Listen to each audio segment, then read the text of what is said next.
Bueno, yo les voy a hablar acerca de aspectos del desarrollo disciplinar y profesional de la fisioterapia en Colombia, por lo cual indagar sobre el desarrollo de una profesión joven como es la fisioterapia desde el descubierto diferencial de la perspectiva para su abordaje, pues son en diversos los escenarios que permiten un acercamiento a lo que ha sido su construcción disciplinar y profesional.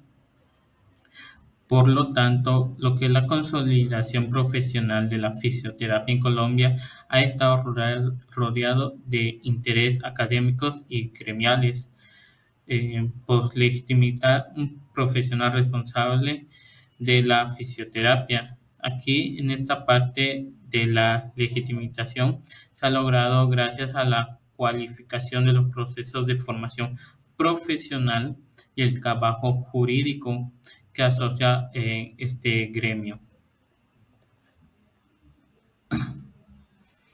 Asimismo, pasamos en el apartado de lo gubernamental, que aquí se ha sido participado en meses de trabajo con lo que es la Institución para la Calidad y el Fomento de la Educación Superior, que es el ICFES, y el Ministerio de la Protección Social,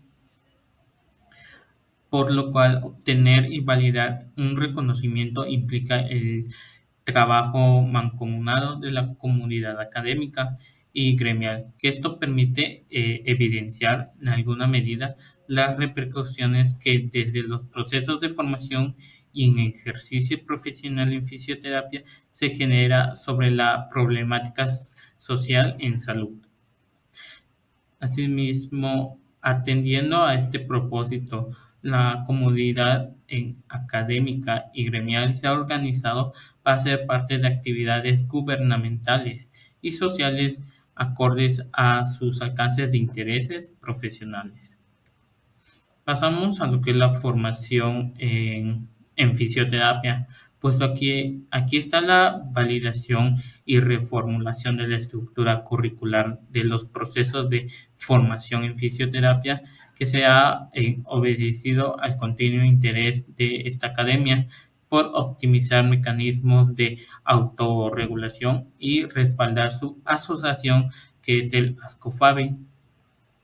En lo que es la elaboración de proyectos de nivelación y globalización curricular de fisioterapia y kinesiología en América Latina, además ha participado en lo que es la apreciación de campos y áreas de formación, aspecto que ha formado Conyutarán ha impactado en análisis en los resultados de exámenes de calidad.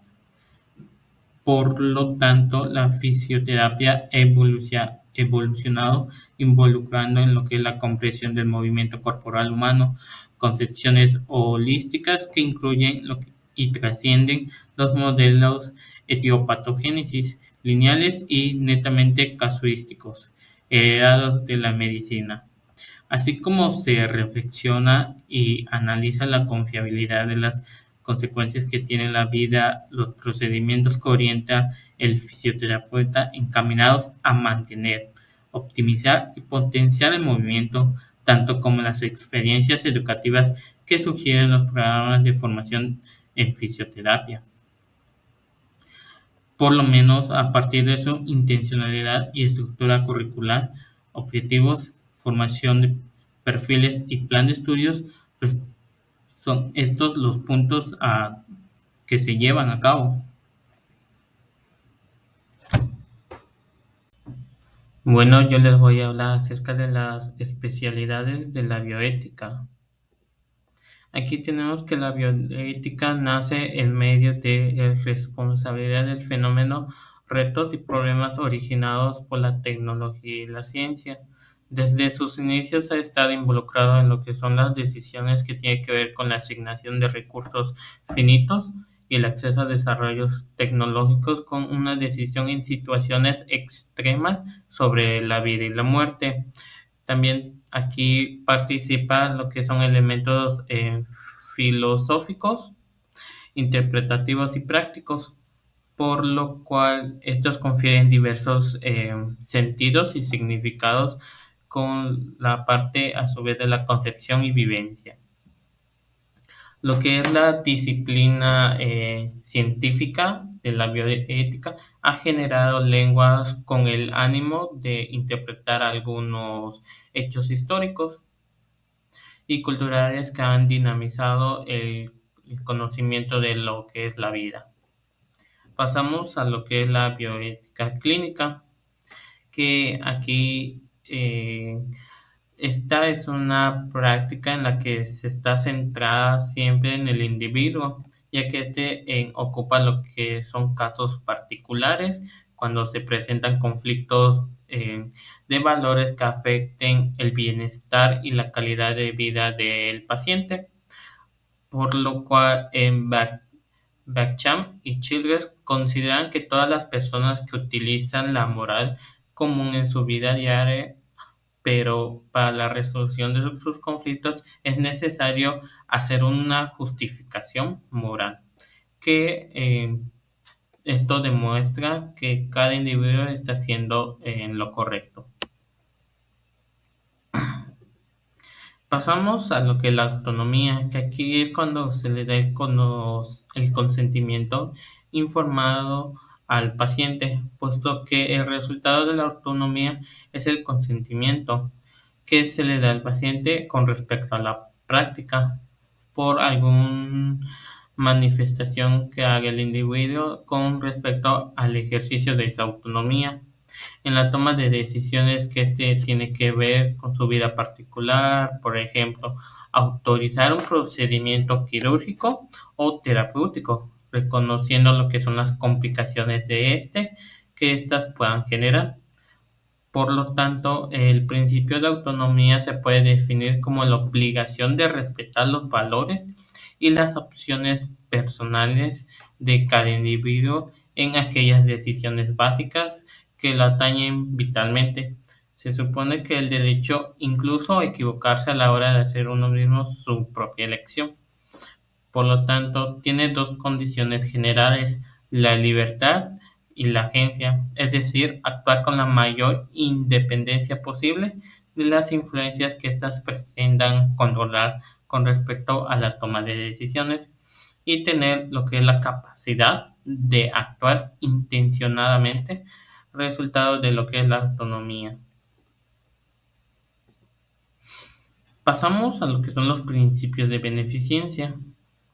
Aquí lo que es la parte de beneficios no se da un aislamiento de lo que es la vida moral, ya que esto reconoce que toda acción benéfica tiene costos y riesgos que en el ámbito clínico se identifican como riesgos y contraindicaciones que se espera ponderar en una toma de decisiones responsables, por lo cual el principio de beneficencia se concibe como aquella obligación moral.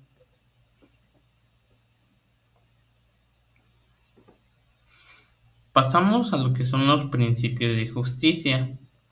En esta parte tenemos que esto queda por mencionar que en la salud este principio hace referencia con mayor precisión a la justicia distribuida como método que se utiliza la sociedad para adjudicar los recursos finitos que están entre sus miembros de manera equitativa y adecuada.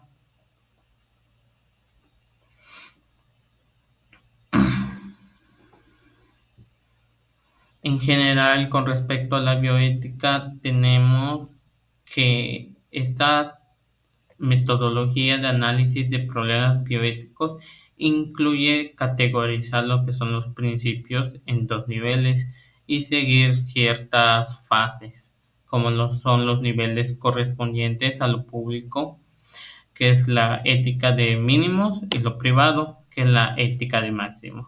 En el nivel 1 tenemos el público, que estos son principios de no maleficencia y de justicia. Y en el nivel 2 tenemos lo privado, que aquí involucra lo que son principios de beneficencia y autonomía.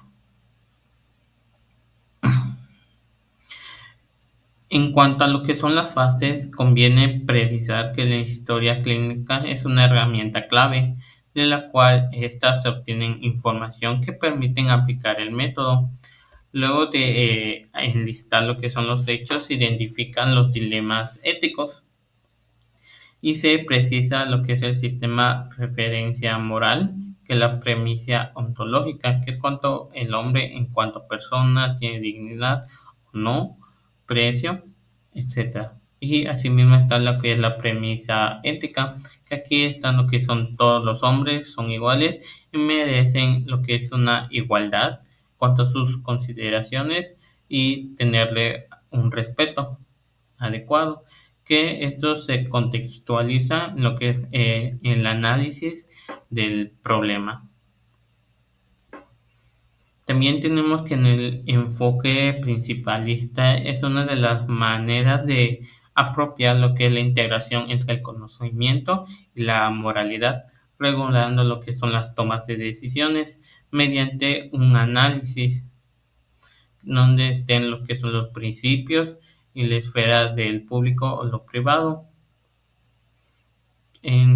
A su vez, tenemos que el conocimiento involucra lo que es la reflexión y prácticas bioéticas, y en esa medida cobra pertinencia su relación con el proceso que construye colectivamente un nuevo ideal de racionalidad. Este nuevo ideal trasciende de lo que es la dicotomía, un sujeto-objeto, reconociendo su interacción en lo que es la práctica para comprender el carácter activo del conocimiento. Bueno, les voy a explicar un poco sobre las especificidades de la bioética. Pues bueno, en relación entre la ética y la fisioterapia y considerando que las reflexiones éticas hacen parte de la bioética, pues les voy a explicar un poco sobre lo que es y puede ser la bioética. Bueno, pues como bien sabemos, en la bioética participan elementos fisiológicos, interpretativos y prácticos que confieren diversos sentidos y significados a su concepción y la vivencia. La bioética nace en medio de y respondiendo a los fenómenos, retos y problemas, los cuales son originados por la tecnología y la ciencia. Desde los inicios ha estado involucrada en decisiones que tienen que ver con la asignación de recursos finitos, el acceso a desarrollos tecnológicos y con decisiones en situaciones extremas sobre la vida y la muerte. Pues como bien sabemos, la disciplina científica de la bioética ha generado lenguajes con el ánimo de interpretar algunos hechos históricos y culturales que han dinamizado el conocimiento de la vida. De estos hechos podemos mencionar la crueldad de la guerra, la concepción del desarrollo científico como fin, la vida artificial, el cuestionamiento del enfoque antropocéntrico y la insuficiencia de la razón para alcanzar una verdad universal. La bioética como un puente global y la profunda, esto lo dijo Potter en 1999. Pues igual se va a incorporar los valores al conocimiento científico, articulando el conocimiento natural y la moral humana. Esto quiere decir que va a integrar los intereses que el hombre puede tener de descubrir posibilidades tecnológicas y científicas y de solucionar problemas que en la cotidianidad condicionan su calidad de vida. Continuando con la bioética, sabemos que se inscribe en el estudio de la toma de decisiones relacionadas preferencialmente con la vida humana, la muerte, la salud y lo que es la enfermedad. Esto va a sustentar la reflexión sobre las consecuencias individuales que genera la biomedicina, así como los dilemas éticos que suscita la asignación de recursos finitos para satisfacer lo que son las necesidades perpetuas, especialmente en el escenario de la presentación de servicios de la salud. Esta perspectiva utiliza lo que es un método analítico. Ok, ahora vamos a hablar de la práctica basada en evidencia. Esta se puede, o bueno, en este caso la vamos a dividir en dos. Generalmente la medicina basada en evidencias y un poquito más específico, la fisioterapia basada en evidencias. Ok, empezando con la medicina basada en evidencias, esta fue originada, o este concepto fue originado en el siglo XIX. A partir de ahí ha cobrado gran interés en años recientes y se define como el uso juicioso de la evidencia disponible para la toma de decisiones médicas. Este enfoque lo que busca es mejorar el conocimiento médico, influyendo en los hábitos de estudio, en la lectura y en la educación, así como también involucrar a los jóvenes en decisiones más informadas, o mejor dicho, en informarse para tomar mejores decisiones. Sin embargo, la presencia de la evidencia no siempre garantiza las mejores decisiones, ya que la medicina es tanto arte como ciencia. Por ende, se encuentra influenciada por diversos factores como los valores personales, los valores políticos, economía y filosofía. Con respecto a la evidencia, la ciencia y el sentido común, se puede llegar a un conocimiento verdadero no solo a través de la ciencia, sino también por el conocimiento simple del no iniciado. Se refiere a que pues podemos adquirir el conocimiento también por conocimiento común y por experiencias. Realmente el sentido común no es perfecto, aunque pues realmente no es perfecto, pero sí aporta una base sólida de certeza. Y aunque también por otro lado la ciencia es fundamental, el sentido común juega un papel muy importante en la percepción natural de los fenómenos. En el caso de la medicina basada en evidencia, esta suele excluir al conocimiento no científico, ignorando su valor en la práctica médica, tanto en el diagnóstico como en el tratamiento. La eudaimonía. Para hablar de la eudaimonía hay que tomar en cuenta un ejemplo que es el más común entre nosotros, ¿no? ¿Cuántas veces no nos ha pasado que viendo en la escuela o incluso en prácticas clínicas se da la situación de que nuestro supervisor en clínicas o nuestro maestro en clase estamos viendo un tema, shalala, shalala, y digamos, se trata de ver un paciente, ¿no? Y le dice a uno como estudiante o como practicante, bueno, dime qué tiene, yo ya sé qué tiene. Y es un paciente que a quien no ha visto, o es un alumno, compañero tuyo que tampoco había visto con anterioridad.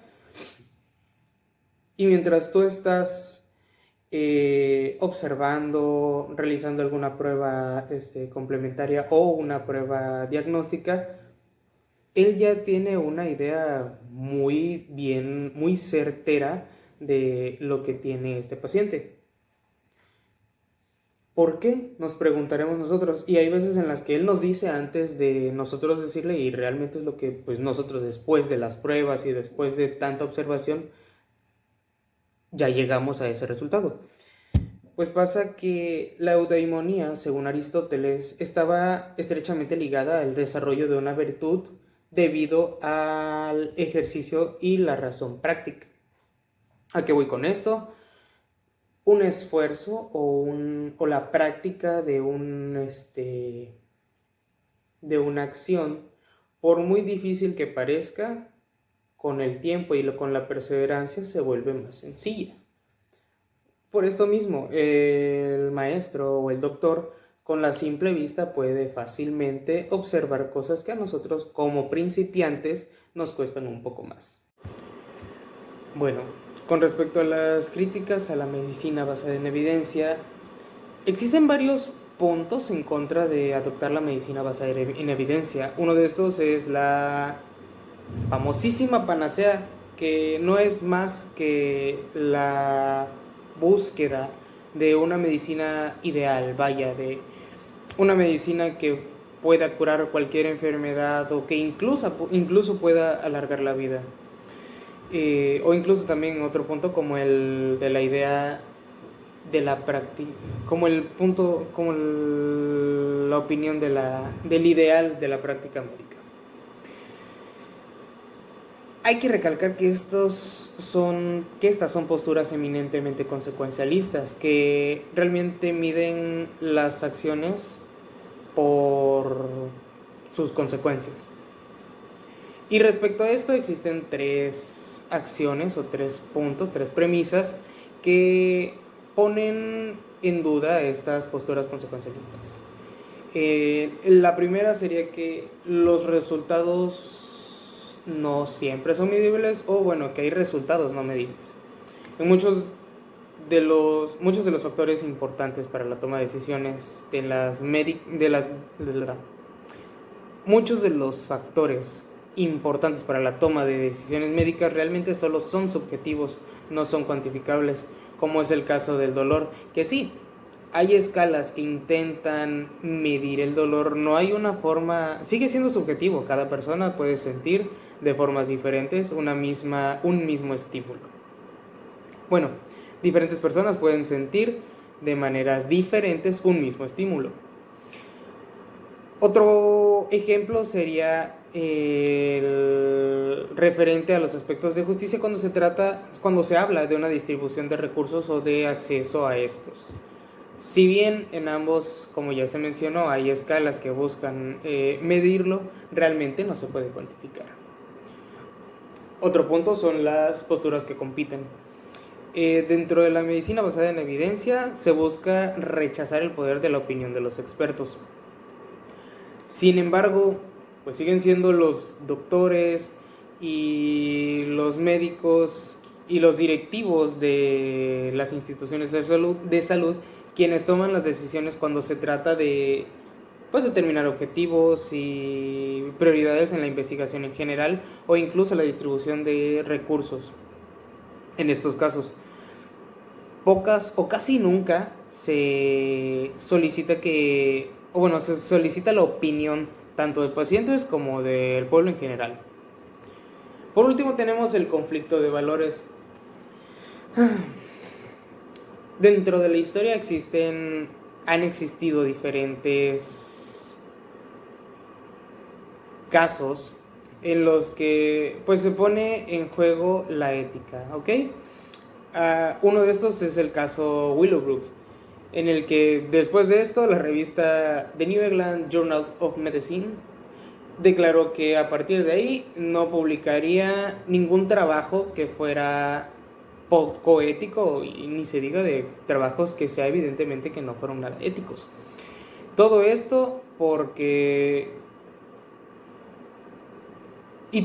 a pesar de del gran aporte que pudieran ser para la ciencia.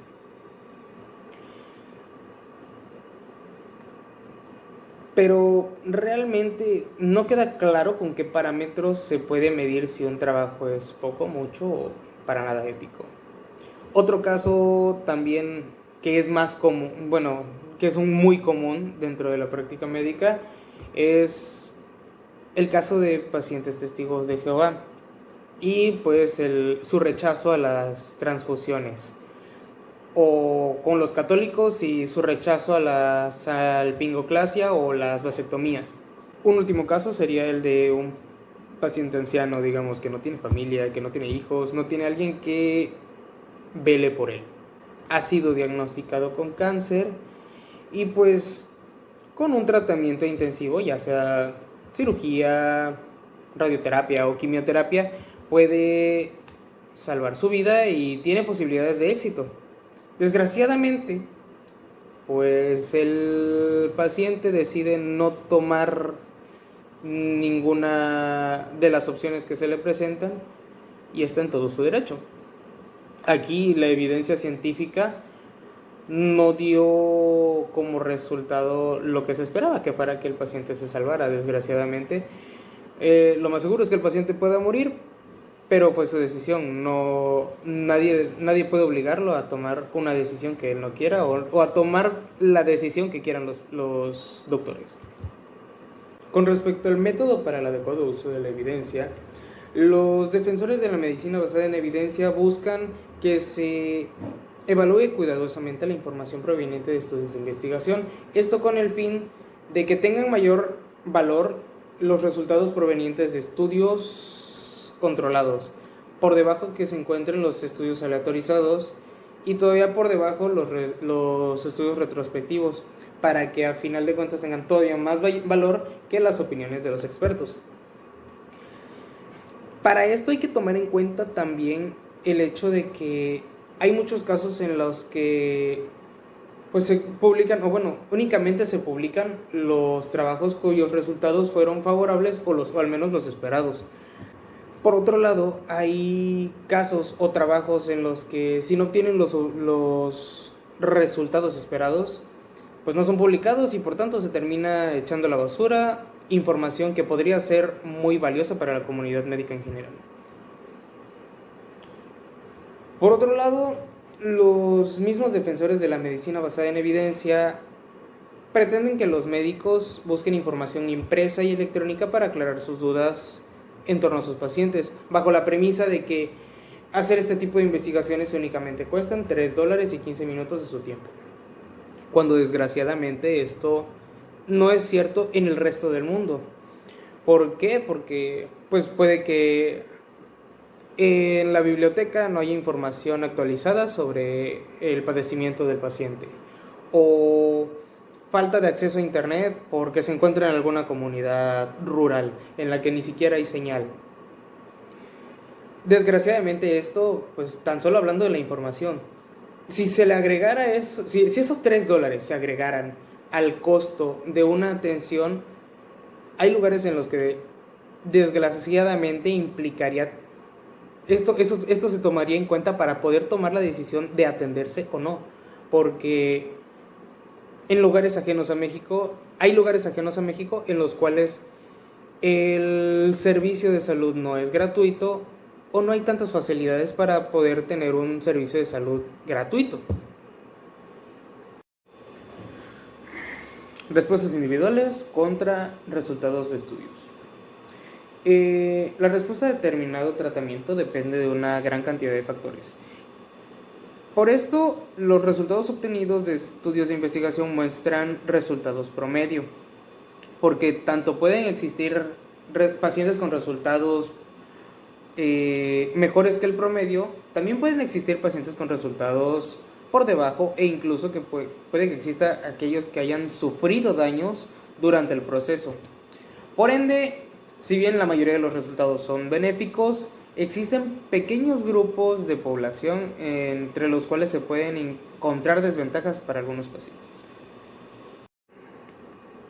Bueno, con respecto a la asignación de recursos de acuerdo a la medicina basada en evidencia y sesgo sistemático, hay que empezar mencionando que tanto gobiernos como instituciones de salud e incluso organismos que apoyan a la investigación biotecnológico-farmacéutica ven más atrayente el hecho de asignar sus recursos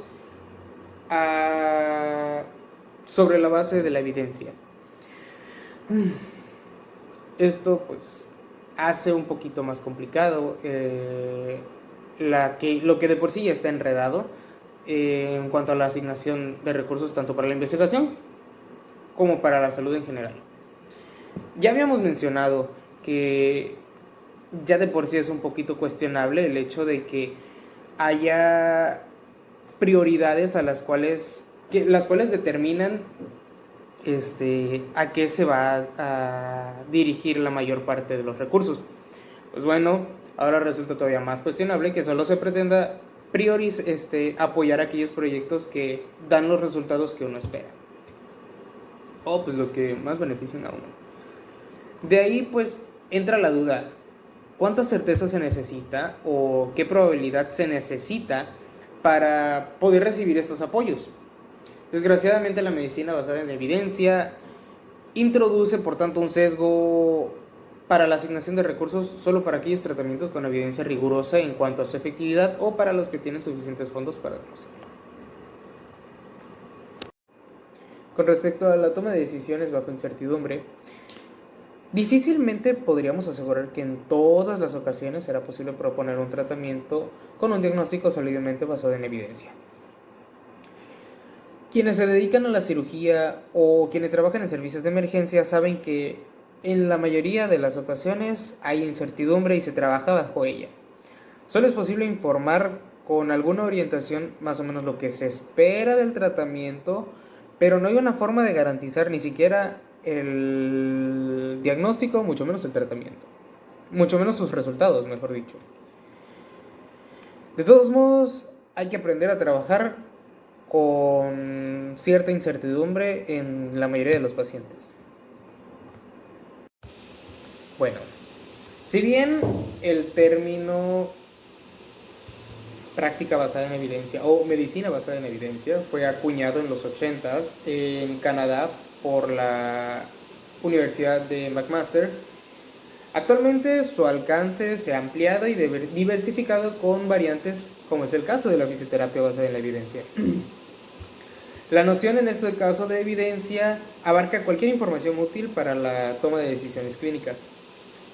Históricamente la fisioterapia se ha basado en la experiencia clínica y en teorías sobre los mecanismos de acción de sus intervenciones. Sin embargo, la perspectiva de la práctica clínica basada en la evidencia enfatiza la importancia de esta evidencia directa en la eficacia, en la efectividad clínica, destacando también la necesidad de estudios que prueben directamente los efectos de las intervenciones en pacientes específicos.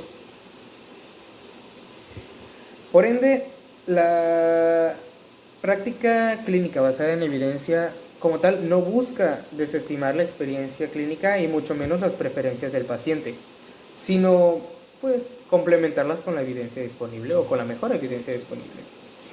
Esto implica una mayor conciencia clínica y habilidades para seleccionar y aplicar dicha evidencia de manera juiciosa en la toma de decisiones clínicas.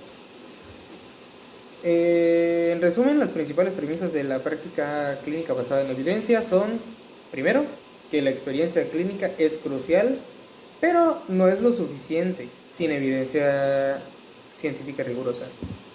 Segundo, comprender los mecanismos básicos de la enfermedad es importante, pero, por otro lado, no garantiza una práctica clínica efectiva.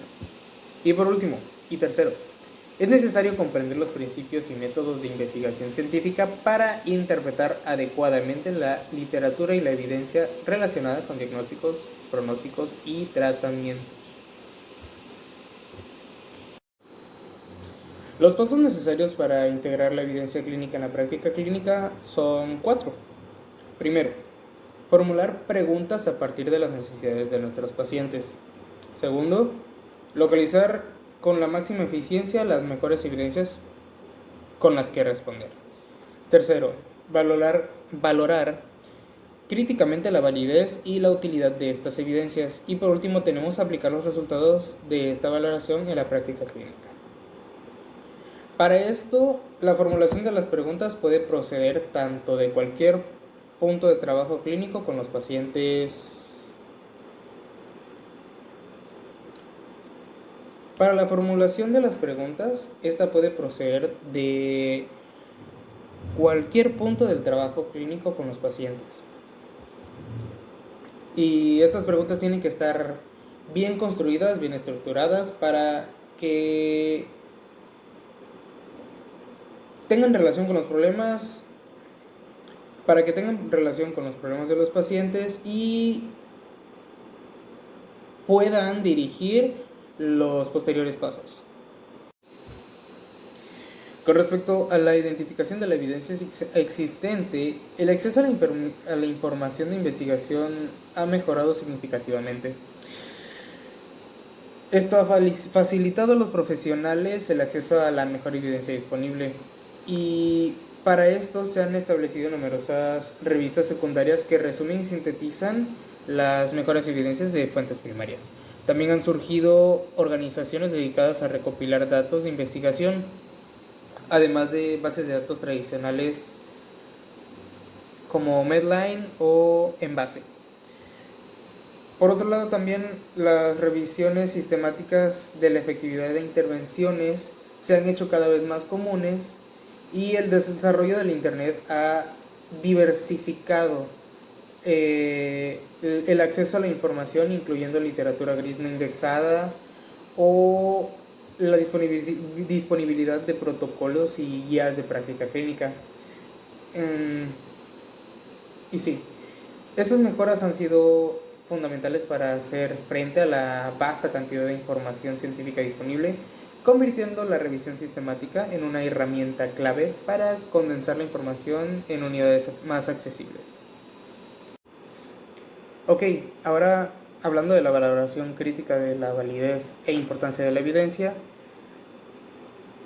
el análisis y síntesis de la evidencia recopilada para la toma de decisiones requiere clasificar previamente las evidencias según su diseño.